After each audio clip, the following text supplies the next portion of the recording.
It's so good to see each and every one of you here today.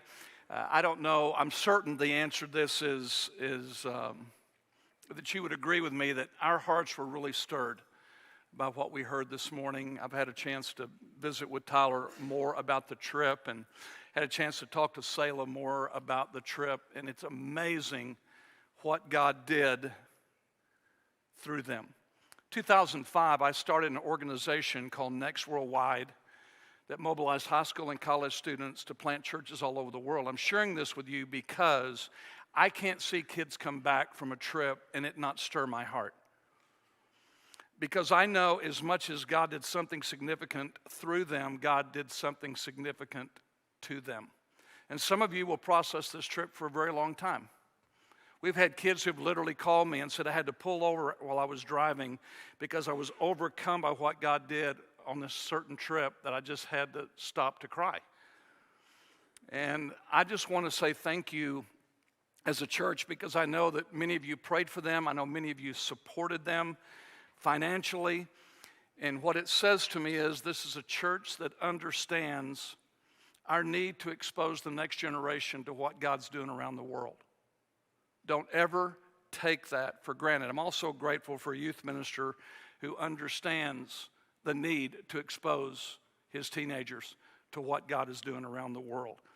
Let me say something to you students over here. You are not the future of our church.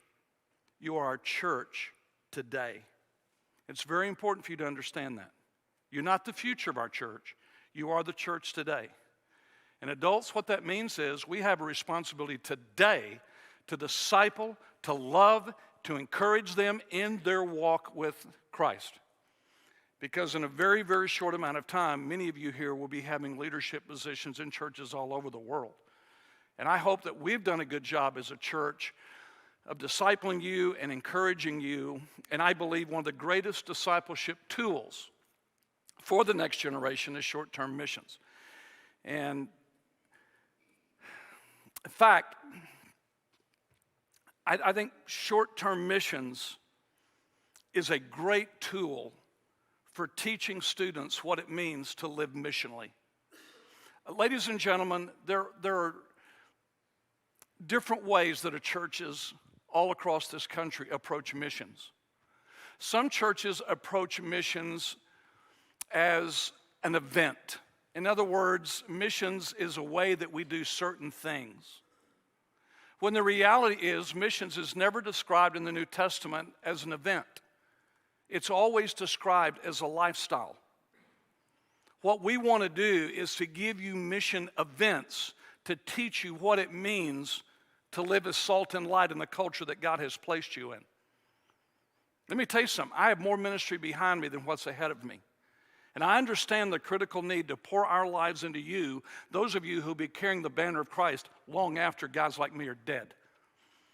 And I don't know if you sense an urgency about that, but I truly, truly do. But regardless of how the church sees missions, the church has to ask itself, how do we remain motivated with the task of taking the gospel to the world? What is the motivation for doing so? And I think it's very important to understand that because one thing that greatly concerns me, the numbers of young people today that are going to the mission field to work with unreached people groups or to work with established groups has fallen significantly in the last 5 to 10 years. We are seeing a huge drop in students feeling the call of God to take the gospel to other parts of the world. Also, I don't know if you know this or not, but giving to missions has significantly dropped in the last 5 to 10 years. Now, some of you might say, well, isn't that because hadn't COVID had something to do with that? And yes, COVID has affected that. One of my dearest friends, as missional living of a man as I know, mobilizes groups to the country of Colombia to plant churches all over that country. And I've worked with him many times. In fact, Colombia, quite honestly, is my own personal favorite country in all the countries I've worked in South America. I love the Colombian people. But he told me last week, he said, Warren, I've not been able to take a group for the last 2 years because of COVID.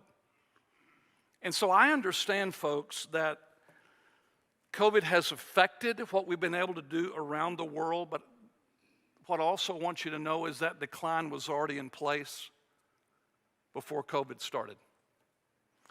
John Stott, a man who has greatly impacted my life, John went to be with the Lord in 2011.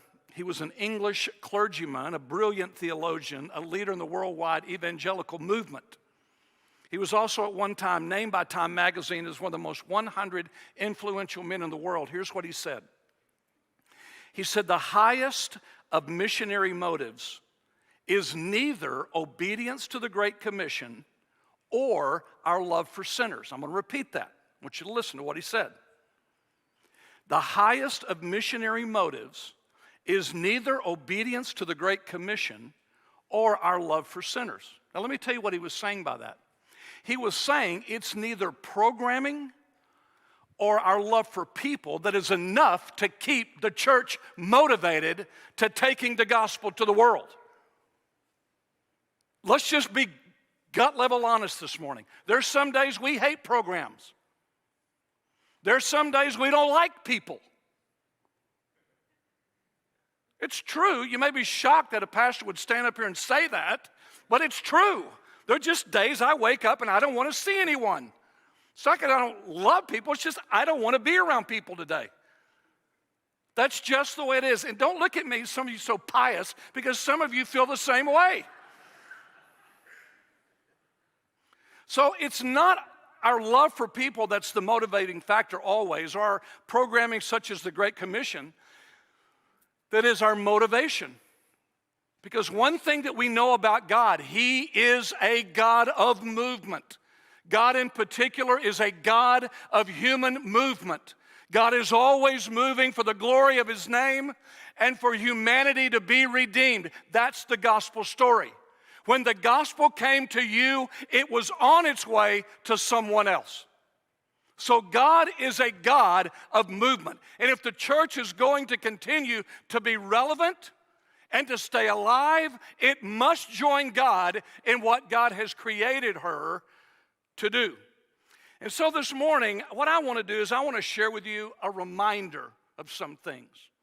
These aren't things that perhaps you've never thought of, but they are 3 reminders that I believe if we will keep them at the forefront of who we are as a church, that God will continue to bless this church in ways that we have not seen perhaps up till this point. Because I truly believe that your greatest days are still ahead. But listen, folks, it's not because a man walks up and stands in this pulpit. All of a sudden the change begins. When you look at him, don't look at him and say, hey, Pastor, we're for you. You better say, hey, Pastor, we're with you. We're going to link arms with you to accomplish the task that God has given us. He's not the Lone Ranger evangelist. He is to equip you for the work of evangelism. Do you understand that? That's what the church was created for. And so there are 3 reminders this morning that I want to give you that we have to keep in mind if we are to remain faithful to the task that God has created us for. The first one is found in the first chapter of the book of Romans. When the church is faithful to what God created her for, God always gets the glory. Paul says in in Romans chapter 1, verse 5, he says, through whom? He's speaking here of the Lord Jesus. He just mentioned Jesus in verse 4. He says, through whom? Through Christ.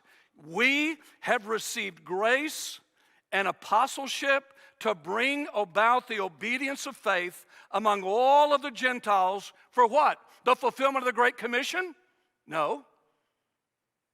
Because we have a love for people? No. For the glory of His name's sake.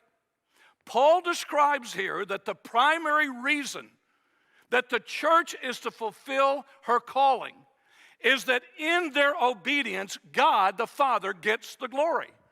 You know, I had a man once walk up to me after service. He said, hey, you know what? You sure do talk about the glory of God a lot.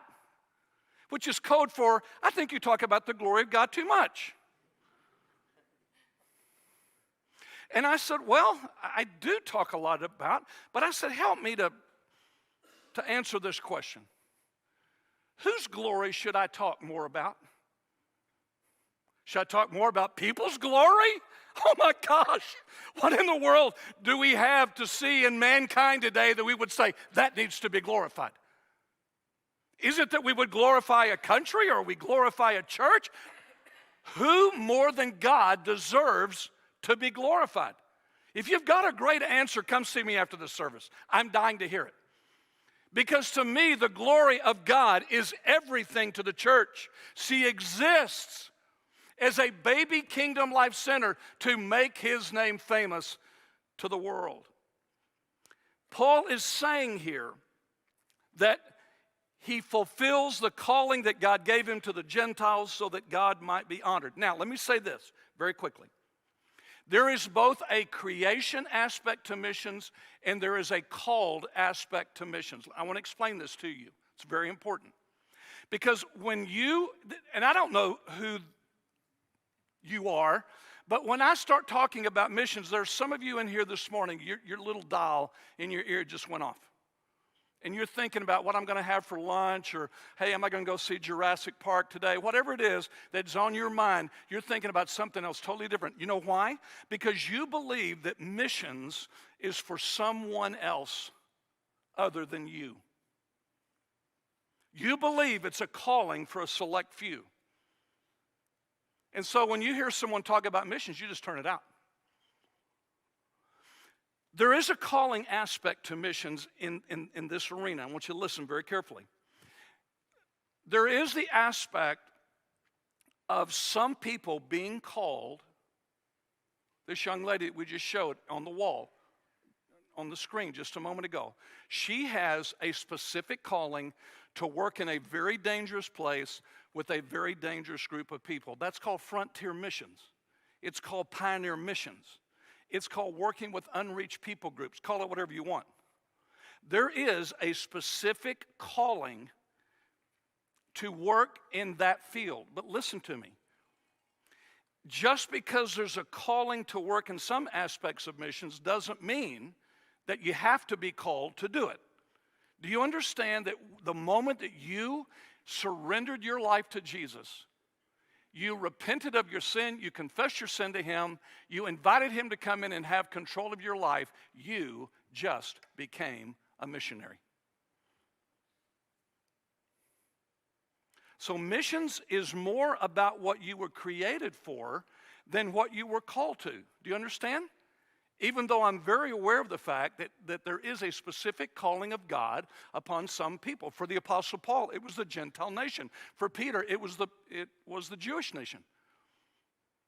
So please understand that missions is something that God created the church for.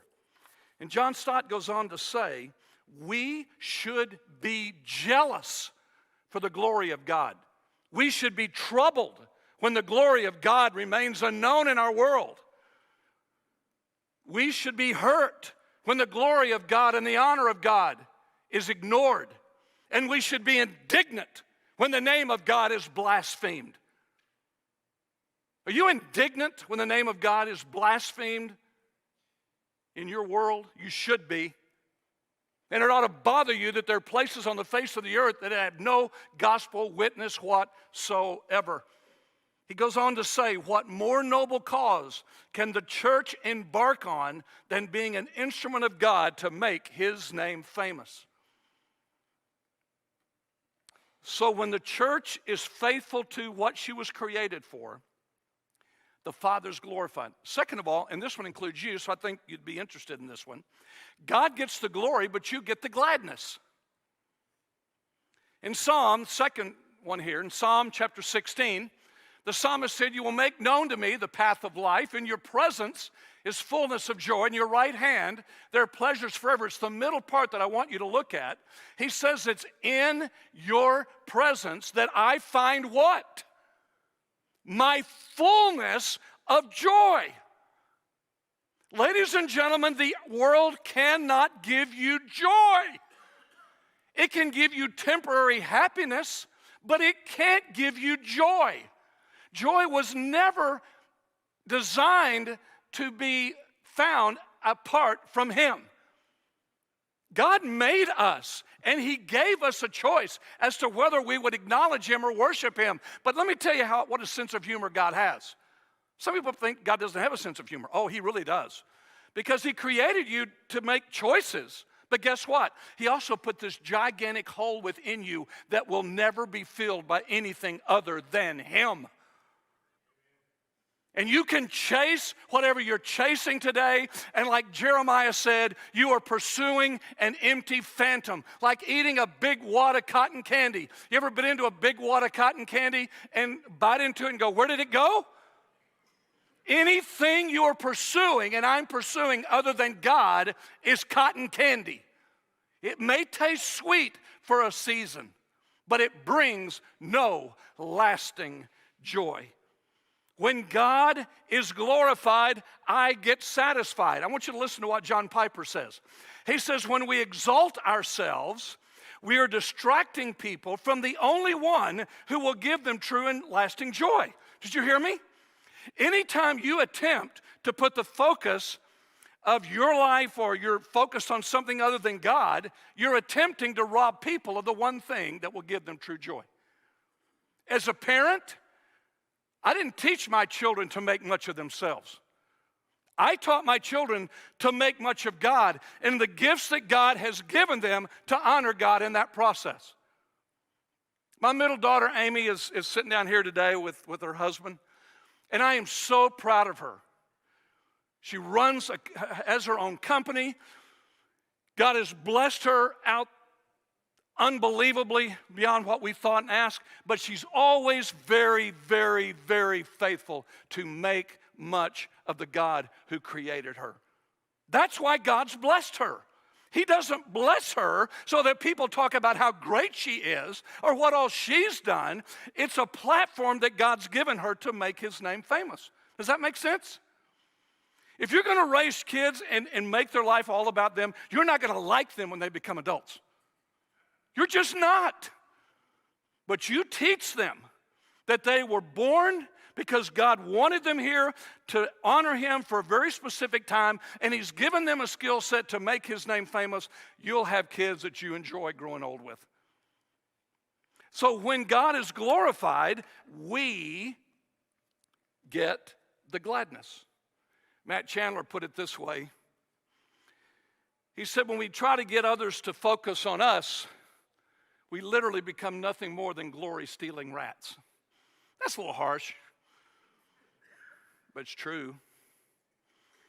Anytime you try to get people to focus on anything other than Him, you're attempting to rob people of the only thing that will give them, the only one that will give them true joy. Well, how do I know if God's being glorified in my life, Warren?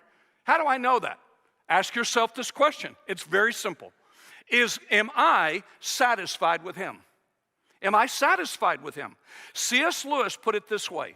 He said, God is most glorified in us when we are the most satisfied with Him. So ask yourself the question, does it take Jesus plus a new car to get you satisfaction? Is it Jesus plus a new house? Is it Jesus plus a raise? Is it Jesus plus? Folks, that's idolatry.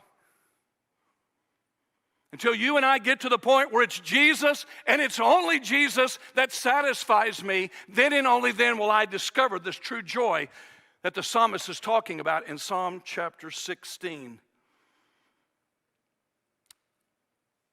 It's my gladness in Him. Don't miss this, that is His glory. Did you hear that? It is my gladness in Him that is His glory. And yet, as human beings, we pursue other things, don't we? You ever wonder why we're pursuing so many other things on planet Earth? Do you know why? Because you and I are too easily satisfied. C.S. Lewis puts it this way. He said, most of us spend our life as little children living in a ghetto, making mud pies with no comprehension of a vacation by the sea.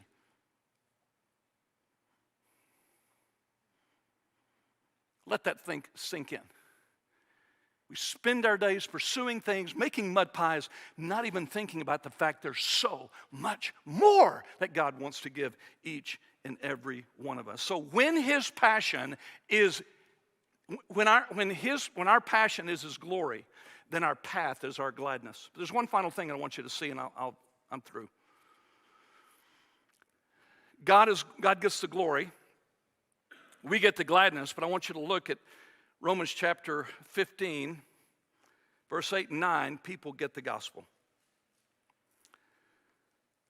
Listen to what Paul says.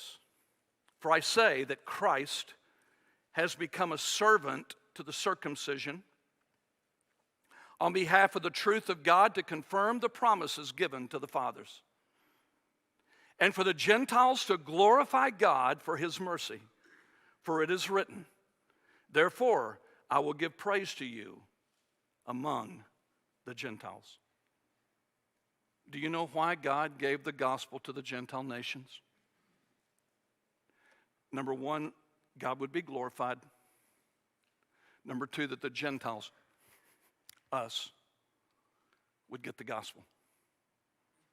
Did you hear me? God used a circumcised nation to reach the uncircumcised nations, so that God would be glorified and so that the Gentiles would get the gospel. It's through them. Abraham was told by God in Genesis 12 and 15, I'm going to make you the father of a great nation. Here he is approaching 90 years old, his wife almost that age. He doesn't have a son. He says, I'm going to make you a father. And he's going, what? We're way past that, God. We're hitting 90. I'm going to make you the father of a great nation. And through that nation, I'm going to bless you because I let you be a blessing to them. Folks, do you understand how that works today? Would you agree with me that God has blessed Crosspoint beyond what any of us in here deserve or would even think, right? Do you think God's blessed us because He's so enamored with us and thinks we're so great that He pours out? No. He blessed us for the purpose of being a blessing. And when the church begins to forget that, they adopt the philosophy, us for and no more, and the church dies. It's just that simple. God used a circumcised nation to take the gospel to an uncircumcised nation. So what happens, this is so cool, so what happens when people get the gospel? Do you understand that the whole cycle begins again? God gets the glory, we get the gladness, people get the gospel, then God gets the glory, we get the gladness. It's a cycle. It's a cycle I never want to get off of.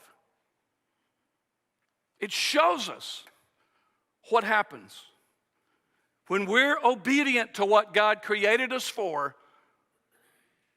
Here's three things.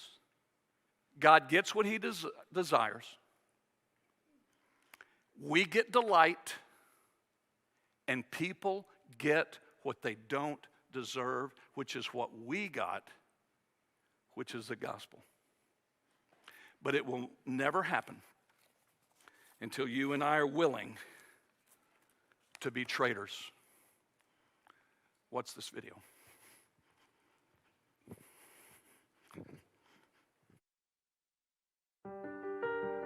You and I might spend about 70 to 80 years on this earth. Not long when you consider the timeline of eternity. Have you ever wondered what life is all about? Every day we get bombarded with the message to pursue the things of this world. Make money, get stuff, be comfortable, live well. More, and me. That's the prevailing message of our day. Our generation has a hijacked version of the American dream. But as Christians, we know deep down this distorted view of life isn't real life. We read what the Bible teaches and we see how Jesus lived. Every day we face a choice: to pursue the me, me, me mindset of the American dream, or to pursue Christ. What if this generation was willing to trade in the pursuit of the American dream for a world that desperately needs Christ? To be traders. A trader is a new kind of missionary, not defined by geography. Where you live doesn't make you a missionary. The mission you're on makes you a missionary.